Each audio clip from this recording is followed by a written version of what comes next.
Good morning, boys and girls, and ladies and gentlemen. Thank you very much for joining us for story time today with the Marathon County Public Library.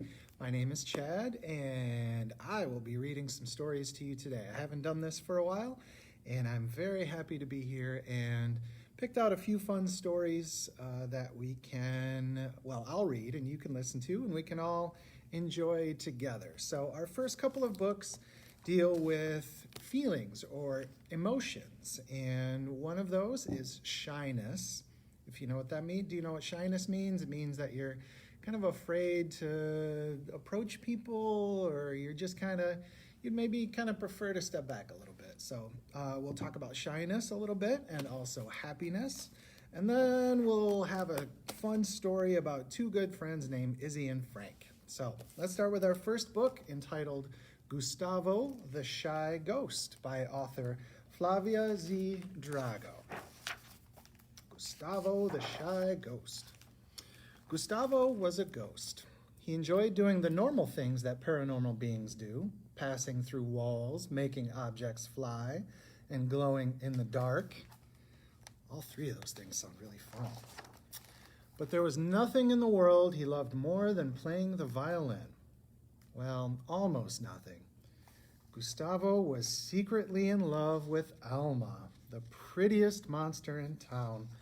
But he also had a problem.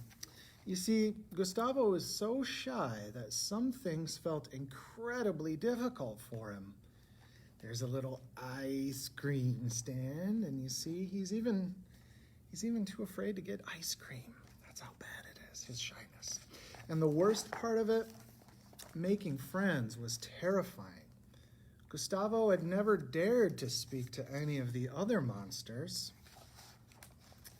He tried getting close to them, hiding in balloons, in many different ways. He's a lamp, surfboard, he was a soccer ball.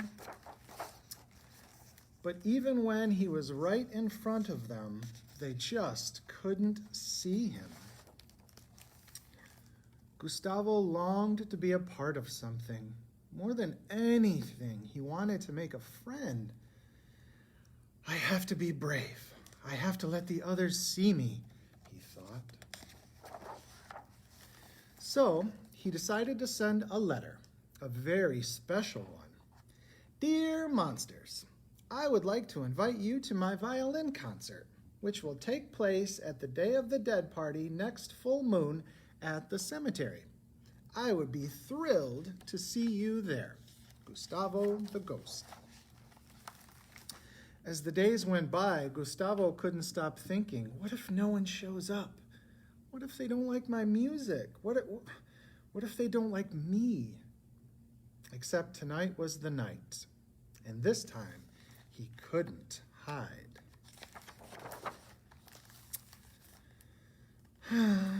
But not a soul had come.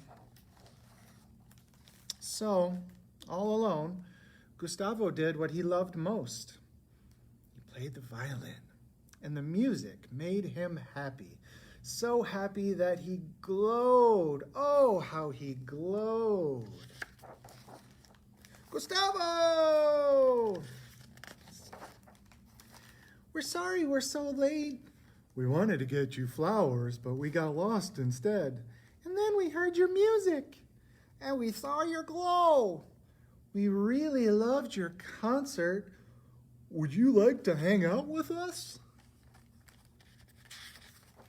Oh, his friends did show up. That's nice. From that moment on, Gustavo's life changed, and everyone discovered that even if he didn't talk much, he was the best at helping and protecting his friends. But mostly, Gustavo never stopped surprising them. He's making a shadow puppet. Have you ever done that? Shadow puppets? They're pretty fun.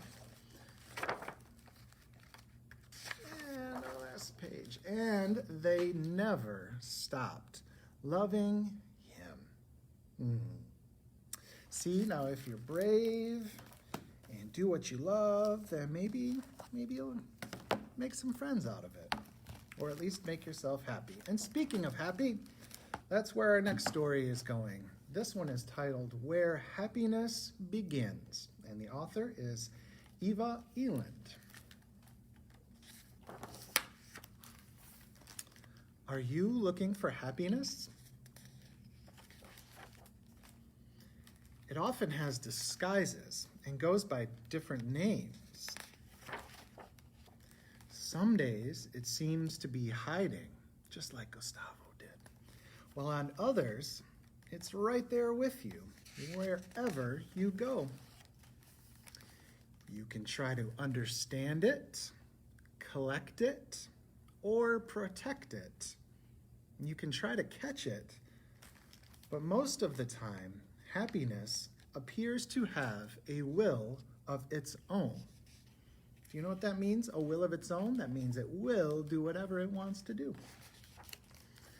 And sometimes it may feel as if there are too many things that get between you and happiness.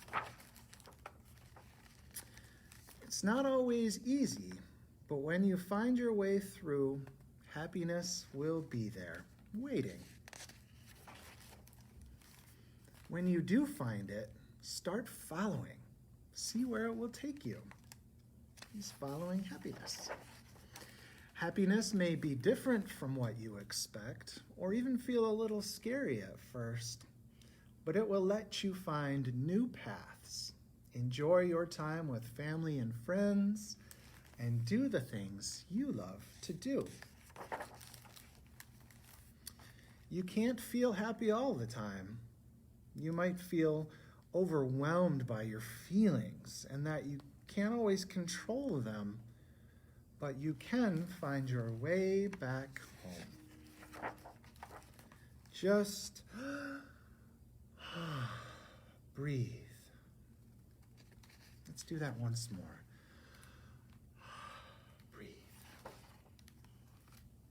In that quiet moment, you will realize you don't have to keep looking for happiness. It was always there. Recognize it and treasure it, because in the end, happiness begins with you. All right, Eva Eland, Where Happiness Begins. And our last story for the morning, about a couple of fun friends named Izzy and Frank. And this was written by Katrina Lehman and illustrated by Sophie Beer. Izzy and Frank. Izzy loved her island. Her house had no corners and a staircase that twirled high into the sky. From her bedroom, she spied dolphins diving and stingrays gliding. She loved that the wind whistled and wailed and the waves that lapped at her feet. But most of all, she loved Frank. See Frank right there? A little seagull named Frank, and he's even got a hat on. I've never seen a seagull with a hat. Every morning, Izzy woke to find Frank waiting patiently. After breakfast, they set off around their island with buckets and sandwiches, although Frank usually couldn't wait until lunch. He's going after the sandwiches. Silly Frank. On gray, storm, rainy days, they dug up treasure, played hide and seek, and drew pictures in the sand. On blue sky, sunny days, they swam with seals, hunted crusty crabs, and poked sparkly, spiky starfish. We have some of those in our aquarium here at the library, starfish. On windy, wild wind, blowy days, they outraced sea monsters and fought off pirates. And some days, things just happened when all they were doing was counting sand. Every night after the sun sank into the sea, Frank and Izzy fell asleep to the sounds of their island. But one morning, everything changed. Izzy hated the city. Well, let's see what changed. She has to leave the island. See, she's on a ship going away from the island, and Frank is there. He's saying goodbye. So she has to go from her island to the city. Izzy hated the city. Her new house was small with sharp corners.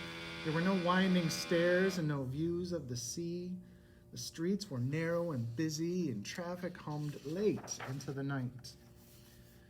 She didn't understand the other children and the games they played. She was told to wear shoes and sit still and be quiet, please. Izzy ached for the wind in her hair and the taste of sand and salt in her mouth. She missed her lighthouse, she missed her island, and most of all, she missed Frank. Every day and every night, Izzy searched the gray streets and the gray sky, but Frank didn't come. Then, one morning, Izzy woke to something tugging on her hair, and there was Frank, waiting patiently.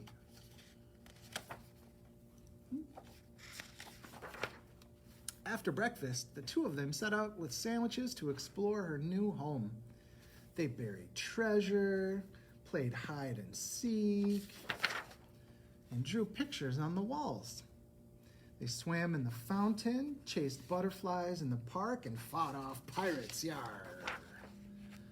At the end of the day, they ate fries and fell asleep to the sounds of her new home. Now, every morning, Izzy wakes to the sound of the sea and the city. She knows she will never forget her island and that Frank will be with her wherever she goes. There he is, a little picture of Frank. And Frank will be with Izzy wherever she goes, just like happiness will be with you wherever you go. And it's time for us to go, because that's the end of our story time for today. Thank you very much for joining us, and we'll see you next time.